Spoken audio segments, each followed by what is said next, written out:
दिनांक 28 जून 2024 लोकसत्ता न्यूजपेपरमधील राष्ट्रपती अभिभाषणाशी संदर्भात न्यूजवर आधारित आजचे प्रश्न.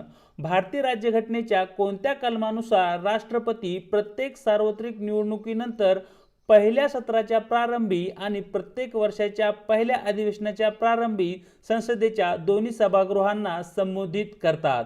तर या ठिकाणी या प्रश्नाचं आपलं योग्य उत्तर राहील पर्याय सी. कलम 87च्या अंतर्गत राष्ट्रपती संसदेच्या दोन्ही सभागृहांना या ठिकाणी संबोधित करतात. पाहूया प्रश्न क्रमांक 4. संसदेच्या दोन्ही सभागृहांना राष्ट्रपतीच्या अभिभाषणाचा मुख्य उद्देश काय? तर या ठिकाणी आपलं योग्य उत्तर राहील जी काही सरकारची ध्येय धोरणे आहेत, सरकारचे जे काही कार्यक्रम आहेत, याची रूपरेषा देशाला कळावी हा मुख्य उद्देश या ठिकाणी संसदेमध्ये दोन्ही सभागृहामध्ये जे काही राष्ट्रपतीचं अभिभाषण होतं त्या अभिभाषणाचा असलेला आपल्याला दिसतो.